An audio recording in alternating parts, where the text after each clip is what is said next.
السلام علیکم ناظرین، میں ہوں اجاز خان اور آپ دیکھ رہے ہیں on line digital T V. ناظرین، اس وقت جو ملک کا سیاسی منظرنامہ ہے اس میں جو سب سے اہم وہ مسئلہ چل رہا ہے وہ ہے پاکستان تحریک انصاف اور حکومت کے مابین جو ہونے والے مذاکرات ہیں۔ اس مذاکرات کے حوالے سے حکومتی ٹیم کیا کہہ رہی ہے اور جو پی ٹی آئی والے ہیں ان کا کیا موقف ہے، یہ صورتحال آج ہم جانیں گے طارق ورک صاحب سے۔ اس کے علاوہ جو ہے جو ایک واقعہ ہوا ہے کرم میں، جو سرکاری جو کنوائے جا رہا تھا جس میں ڈپٹی کمشنر جو کرم ہے اس کے اوپر حملہ بھی ہوا ہے اور وہ اس میں زخمی ہوئے ہیں، ان کے ساتھ ان کے چور اہلکار زخمی ہوئے ہیں۔ یہ ایک افسوسناک واقعہ تھا اور جو ایسا واقعہ جس کے آگے پیچھے سیکورٹی جا رہی تھی اور جس کے اوپر بگن کے مقام پہ حملہ ہوا ہے، تو بظاہر تو یہ لگتا ہے کہ جو مذاکرات تھے، جو کامیاب مذاکرات ہوئے تھے جو سنی اور شیعہ کے مابین، جو وہاں پہ جو عرصوں سے ایک تنازع چلا آ رہا تھا، اس سے جو مذاکرات ہوئے تھے اور کامیاب ہو گئے اور جرگے میں اس پہ دستخطیں ہوئی، اس کے باوجود جب یہ حملہ ہوا تو اس کا یہ مطلب نکل رہا ہے کہ وہاں پہ جو عناصر ہے وہ ریاستی جو ہے ریٹ کو چیلنج بھی کر رہے ہیں اور اپنے آپ کو اس سے طاقتور بھی ثابت کرنے کی کوشش کر رہے ہیں۔ تو اب ان حالات میں حکومت کیا کرے گی، تو اس حوالے سے بھی ہم طارق ورک صاحب سے جاننے کی کوشش کریں گے۔ تو سب سے پہلے ہم آتے ہیں جو حکومت اور جو پی ٹی آئی کے مذاکرات ہو رہے ہیں۔ طارق ورک صاحب ہمیں یہ بتائیں کہ مذاکرات کے حوالے سے کل سے جو حکومتی بیانات ہم سن رہے ہیں اس میں یہ تاثر دیا جا رہا ہے کہ پی ٹی آئی کی جانب سے ابھی تک ہمیں جو ہے جو مطالبات ہیں ان کے تحریری شکل میں نہیں دیے گئے ہیں۔ حالانکہ دو مطالبات جو ابھی تک سامنے آئے ہیں پی ٹی آئی کی طرف سے جو انہوں نے واضح کیے ہیں، وہ ایک 9 مئی اور 26 نومبر کا جو واقعات ہوئے ہیں اس کے اوپر انہوں نے جوڈیشل کمیشن کا اس کا مطالبہ کیا تھا، اور دوسرا انہوں نے یہ مطالبہ کیا اور رکھا ہے ان کے سامنے کہ جو ہمارے بانی پی ٹی آئی کے علاوہ جو دیگر جو سیاسی جو قیدی ہیں جو مختلف مقدمات میں قید ہیں، تو ان کو جو انڈر ٹرائل ہیں، جن کے مقدمات چل رہے ہیں، تو ان کو ضمانتوں کا حق دیا جائے۔ یہ مطالبات انہوں نے حکومت کی ٹیم کے سامنے رکھے ہیں اور تاہم ابھی تک حکومت کی جانب سے اس کا جواب نہیں دیا گیا۔ اس کے باوجود حکومت بھی یہ کہہ رہی ہے اور جو ابھی کل سے جو میڈیا پہ یہ بحث چل رہی ہے کہ جو پی ٹی آئی کی جانب سے ابھی تک انہوں نے کوئی تحریری مطالبات نہیں دیے۔ تو اس حوالے سے آپ کیا کہتے ہیں؟ بہت شکریہ۔ دیکھیں جی، بات یہ ہے کہ سب سے پہلے تو یہ اچھی بات تھی کہ مذاکرات کا عمل شروع ہوا، اور اس حوالے سے پہلے جو اپنا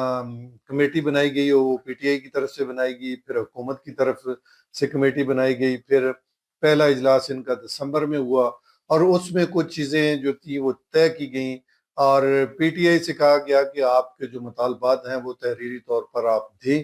تاکہ اس کو دیکھا جائے۔ تو پھر اس میں یہ طے ہوا کہ جو نیکسٹ میٹنگ ہوگی اس میں جو ہے وہ مطالبات جو ہیں وہ تحریری طور پر دیے جائیں گے۔ لیکن جب دوسری میٹنگ آئی جو 2 جنوری کو ہونی تھی وہ آئی، اور اس دوران بھی جب پی ٹی آئی کے رہنماؤں سے کہا گیا کہ جی لائیں آپ اپنے تحریری جو مطالبات ہیں وہ دیں، تو اس وقت بھی ان کے پاس تحریری مطالبات نہیں تھے، صرف زبانی کلامی جو چیزیں تھیں وہ باتیں چلتی رہیں۔ وہ یہ کہتے رہے کہ ہمارے جو قیدی ہیں جو جن کو قید کیا گیا ہے، جن میں مقدمات بنائے گئے ہیں، ان کو رہا کیا جائے اور بانی پی ٹی آئی کو رہا کیا جائے، اور 1-2 مطالبات یہ تھے کہ جوڈیشل کمیشن بنایا جائے اپنا 9 فروری کے حوالے سے اور اس سے اپنا 26 نومبر کے حوالے سے۔ دیکھیں یہ مطالبات تو عام ہر جگہ پہ وہ ڈسکس کرنے ہیں، لیکن جب آپ مذاکرات میں بیٹھتے ہیں، جب آپ کو چیزیں اپنی سامنے رکھتے ہیں تو صاف ظاہر ہے آپ کو تحریری دینے میں کیا حرج ہے، آپ کو دینا چاہیے۔ اگر آپ کو اس حوالے سے مشاورت کی ضرورت ہے، بانی پی ٹی آئی سے آپ نے اجازت لینی ہے تو وہ لے لیں۔ یہ اجازت آپ کو اجلاس میں آنے سے پہلے لینی چاہیے تھی، کیونکہ آپ کو یہ پتا تھا کہ آپ کے یہ مطالبات ہیں، وہ آپ اجازت لیتے اور فوری طور پر وہ تحریری طور پہ جمع کرواتے، اور آپ نے ایک میٹنگ جو تھی ایک اور ٹائم جو ہے وہ ضائع کیا تاکہ یہ مذاکراتی کمیٹی جو ہے وہ فوری طور پر جو مذاکرات ہیں وہ یہ اس کا مطلب یہ تو نہیں ہوتا کہ روزانہ کی بنیاد پہ آپ بیٹھنا شروع کر دیں اور رزلٹ کوئی نہ ہو۔ دیکھیں عوام بھی دیکھ رہی ہوتی ہے، پورے پاکستان کی یہ نظریں جو ہیں وہ اس کمیٹی کی طرف ہیں، ہر بندہ پریشان ہے، ملک کے حالات ٹھیک نہیں ہیں، ملک معاشی طور پر ٹھیک نہیں ہے، آئے دن کوئی نہ کوئی ایشو بن رہا ہے، سوشل میڈیا پہ ایک دوسرے پر جو ہے الزامات لگائے جا رہے ہیں۔ تو دیکھیں یہ چیزیں جو ہیں اس کو سلجھانے کے لیے یہ کمیٹی کی طرف لوگ دیکھ رہے ہیں، تو کمیٹی کو بھی چاہیے کہ مل کر فوری طور پر اس حوالے سے کوئی نہ کوئی رزلٹ سامنے لے کر آئیں۔ لیکن اب یہ بھی مارکیٹ میں بات چل رہی ہے کہ بانی پی ٹی آئی جو ہے وہ بنی گالا ان کو شفٹ کیا جا رہا ہے، وہ بنی گالا میں تیاریاں ہو رہی ہیں، وہ ادھر جا رہے ہیں، ان کے ساتھ جو ہے وہ مذاکرات ہو رہے ہیں۔ اب دیکھیں چیزیں بہت ساری ہیں، ایک طرف تو یہ کمیٹی مذاکرات کر رہی ہے، دوسری طرف جو چیزیں سامنے آ رہی ہیں کہ بانی پی ٹی آئی خود بھی مذاکرات کر رہے ہیں، بہت ساری چیزیں جو ہیں وہ خود دیکھ رہے ہیں، اور اس حوالے سے جو میڈیا کے لوگ ان سے ملے ہیں ان سے انہوں نے باتیں کی ہیں، اور انہوں نے اس حوالے سے بتایا بھی ہے کہ یہ چیزیں جو ہیں وہ چل رہی ہیں۔ تو اب ان سے کوئی ڈیمانڈ تو نہیں رکھی گئی، باہر جانے کے حوالے سے بات کی گئی تو انہوں نے کہا کہ مجھے تو کسی نے نہیں کہا کہ آپ اتنے عرصے کے لیے باہر چلے جائیں۔ پھر ان سے کہا گیا کہ آپ کو کہا گیا کہ خاموش رہنے کے حوالے سے، تو یہ چیزیں سامنے آ رہی ہیں۔ لیکن بہرحال کچھ چیزیں یہ طے ہیں کہ اگر فیصلے عدالتوں نے کرنے ہیں تو پھر صاف ظاہر ہے اگر کوئی مقدمہ بنا تو اس کا فیصلہ عدالت ہی کرے گی، اور عدالت ہی کسی کو ضمانت دے گی تب بھی جا کے رہائی ملے گی، تو اس کے علاوہ تو رہائی ممکن نہیں ہے۔ لیکن حکومت سے جب مذاکرات ہو جائیں گے، چیزیں بہتری کی طرف آ جائیں گی تو یہ پروسیس بھی مکمل ہو جائے گا۔ اچھا طارق ورک صاحب، ابھی تک جو دو مطالبات پی ٹی آئی کے سامنے آئے ہیں اس میں جو سب سے اہم مطالبہ ہے وہ 9 مئی اور 26 نومبر کو جو واقعات ہوئے ہیں ان کی تحقیقات کے لیے جوڈیشل کمیشن کے قیام کا ہے۔ تو یہ مطالبہ تو پہلے سے سامنے آ چکا تھا، مختلف فورمز پہ پی ٹی آئی والے جس کو دہراتے تھے، اور انہوں نے باقاعدہ مطالبات میں بھی اس کو پیش کیا ہے۔ تو اب تک حکومت کی جانب سے اس کا جواب کیوں نہیں دیا جا رہا ہے کہ بھئی ہم اس پہ کوئی کمیشن بنا رہے ہیں نہیں بنا رہے ہیں؟ اور دوسرا یہ ہے کہ جو ابھی جو امریکی صدر کا جو اس کا حلف برداری کی جو تقریب جو نزدیک آ رہی ہے، کہ آپ کو یہ نہیں لگتا کہ حکومت کو کچھ زیادہ ہی بے چینی ہو گئی ہے اس مذاکرات کو کامیاب کرنے کی؟ دیکھیں مذاکراتی کمیٹی جب بنتی ہے نا تو صاف ظاہر اس کا کوئی نہ کوئی رزلٹ تو نکلنا ہے نا، کہ کس لیے کمیٹی بنی تھی، انہوں نے کیا کیا ہے۔ دیکھیں دونوں طرف سے اپوزیشن اور حکومتی لوگ بیٹھے ہیں تو کچھ نہ کچھ رزلٹ تو اس کا آنا چاہیے، کیونکہ اگر وہ مذاکرات کے لیے بیٹھے ہیں، ان کے پاس مطالبات ہیں، تو مجھے یہ بتائیں اگر یہ جوڈیشل کمیشن بنانا چاہتے ہیں تو تحریری طور پر لکھ کے دینے میں کیا حرج ہے؟ وہ بار بار یہ کہہ رہے ہیں کہ اب اگر آپ مطالبات رکھنا چاہ رہے ہیں تو تحریری طور پر دے دیں، تو دے دیں بھائی کہ یہ ہمارے مطالبات ہیں، ہم یہ دے رہے ہیں، اب فوری طور پر جو ہے یہ کمیشن بنایا جائے اور ہمارے لوگ جو ہیں ان کو رہا کیا جائے، بانی پی ٹی آئی کو رہا کیا جائے۔ دیکھیں بات صرف اور صرف جب بھی جس جگہ پہ بھی یہ کرتے ہیں، ان کی جو خواہش ہوتی ہے وہ بانی پی ٹی آئی کی رہائی ہوتی ہے۔ مجھے یہ بتائیں کہ بانی پی ٹی آئی کی رہائی یہ چاہتے ہیں کہ ایگزیکٹو آرڈر کے ذریعے ہو جائے، ہم لکھ کے بھی کچھ نہ دیں، ہم یہ بھی نہ کہیں کہ بھائی ٹھیک ہے یہ ہمارے مطالبات ہیں تو ایسے ہی ہمیں چھوڑ دیا جائے، ایسے کیسے ممکن ہے؟ بہت ساری چیزیں ہیں۔ دیکھیں حکومت اگر مطالبات کے لیے تیار ہوئی ہے، وہ بیٹھنے کو تیار ہوئے ہیں، تو پھر صاف ظاہر ہے آپ کچھ لکھ کے دیں گے تو اس پہ عمل درآمد ہوگا نا، ہوا میں تو کوئی چیز نہیں ہوتی نا۔ ابھی بہت سارے جو لیڈر ہیں حکومتی، ان جو مذاکراتی ٹیم میں شامل ہیں، وہ کہتے ہیں کہ دیکھیں انہوں نے ہمارے ساتھ وعدہ کیا تھا پہلے اجلاس میں کہ ہم جو ہے وہ تحریری طور پر لکھ کے دیں گے، تو آئندہ اجلاس میں انہوں نے دینا تھا۔ انہوں نے کہا جی ہماری بانی پی ٹی آئی سے ملاقات ہونی چاہیے، تو حکومت نے ملاقات کے لیے پورا بندوبست کیا، ان کی ملاقات کروائی، اور ملاقات کے بعد یہ فیصلہ انہوں نے کرنا تھا کہ ان سے کیا کیا اجازت لینی ہے، بانی پی ٹی آئی سے کیا مشاورت کرنی ہے، کیونکہ ان کی اپنی مشاورت ہے، حکومتی لوگوں کی اپنی مشاورت ہے، تو اس لیے یہ اپنی جو ہے وہ ہدایات لیتے اور نیکسٹ اجلاس میں آ کے بتاتے کہ بھائی جی ہم یہ ہمارے تحریری طور پر ہمارے جو مطالبات ہیں اس پر عمل درآمد کرایا جائے، اس میں جو بھی آپ وہ لکھنا چاہتے وہ لکھ کے دیتے، اس میں بانی پی ٹی آئی کی رائے لکھتے، دیگر لوگوں کی رائے لکھتے، جوڈیشل کمیشن کے بنانے کے حوالے سے لکھتے، جو بھی لکھتے تو وہ دیتے، تو اس پہ کوئی نہ کوئی عمل درآمد شروع ہوتا، اور اس پہ بات ہوتی کہ کیا واقعی حکومت یہ کر سکتی ہے، کیا یہ حکومت کے